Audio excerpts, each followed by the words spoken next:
Hey, Keller Williams, Carlsbad All-Stars. It's Bill Hayes coming to you from my very barren office here at Hidden Valley. And wanted to just go over quickly some compliance topics. Actually, one topic. Ooh, compliance, so scary. No, not at all. This is here and intended to help you. I'm going to be doing a series of videos like this over time, just to hopefully keep you informed on what's going on and what you need to know to keep yourselves out of trouble. And so today's topic is social media, Facebook, Instagram. I came across a video, a live stream on the car website that I think would be really good for you guys to check out. And so I need to get to that by sharing the screen real quick. I'm going to try to make this as quick as possible. Sharing the screen and going to the car website right here. And this is it was like September 18th or something like that. It's a webinar they had with Neil Kalin from CAR, Dan Sandry, who's the acting commissioner of the Department of Real Estate, and I think their in-house counsel, Steve Lerner.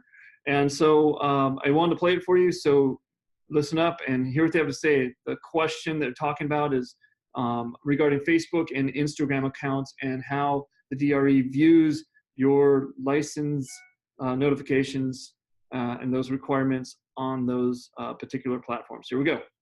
With no further ado, the first question is hopefully on your screen. It's entitled DRE license information. It really is dealing with first point of contact and team names.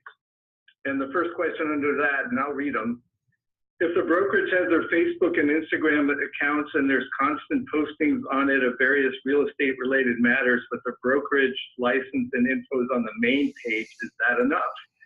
Or would it be required that each post has the DRE license for that agent on the actual post that contains agent license due to its sort of convoluted on the listing? So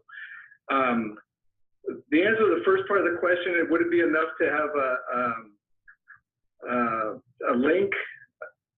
The answer to that would be no. The posting about the property or whatever is being sold is the actual, what appears to be the first point of contact. And again, we're not talking about somebody saying, hey, look at my kid, he had a great soccer game. It's more like, this is a solicitation or, hey, look at this property or some real estate license matter. You would need to have it on the actual posting. And Dan, if I could just add, so right now the department is in the process of promulgating regulations to expand a little bit on what is first point of contact. And we hope to have those in place hopefully around the start of the new year. And that will really give some guidance. One of the things that we're trying to focus on now is there's a lot of third-party platforms that do advertising for licensees and their sale of products. And the question is does the licensee have control over that sales platform or advertising platform, or is it outside of their control for purposes of first point of contact? Right. And so what we're trying to do with the regulations, and it may help to address some of the questions here, is if the licensee has control over that third-party platform, then first point of contact is the very first thing that they do to solicit and create a relationship and solicit a sale. And in that case, there has to be both the license name and the licensing number. If it turns out it's outside of their control, for instance, and I'm using an example, Zillow, where Zillow controls the platform, not the licensee, then there should be a link that takes you to a page, and that link, once you get to the page, then should contain the necessary information. We're hoping to spell that out in greater detail in our regulations. And again, we hope to have those in place early part of next year. So obviously like a Facebook or Instagram post is controlled by the licensee. If it's a solicitation or what could appear to be a first point of contact, you would need to have the license number on there versus a Zillow type situation. Okay, second part, part B, would a link under the post with the license info satisfy any requirement, or does it have to be posted at the top? And again, no, the link wouldn't satisfy. And my question would be, why would you want to do this when the link is probably going to be larger than just showing a license number, which is not very many digits and it's much less informative.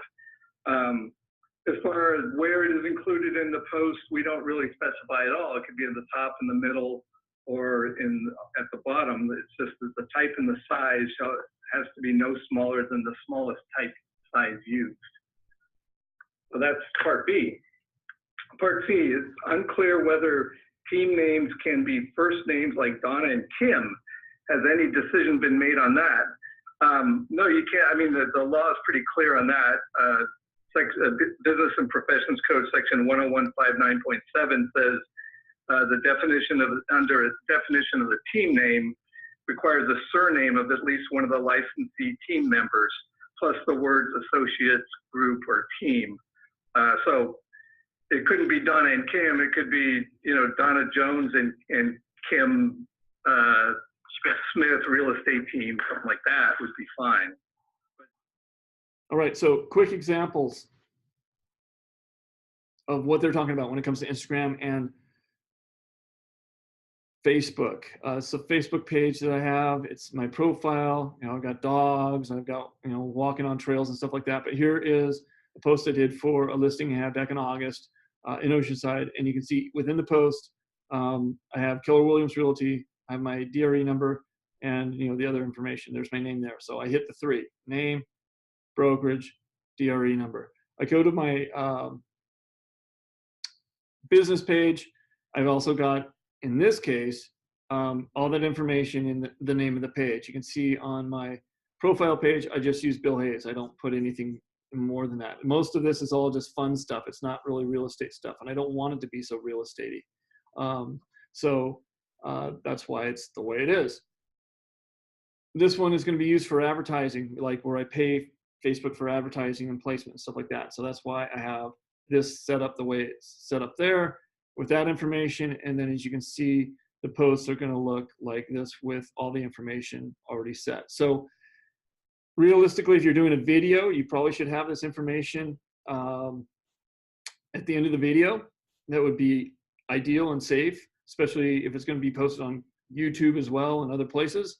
But this is kind of how it looks for the social media for Facebook. And then if we look at my Instagram account, where did it go? Right there.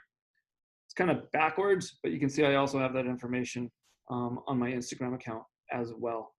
So if there's any questions or anything like that, absolutely give me a shout. I am at brokerservices450@gmail.com.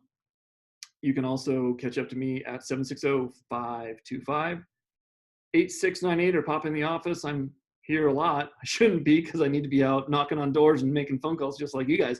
But I want to make sure that we get some of this stuff straight and keep you guys as compliant as you can, stay out of trouble. So make it a great day. Go sell some houses. We'll catch you soon.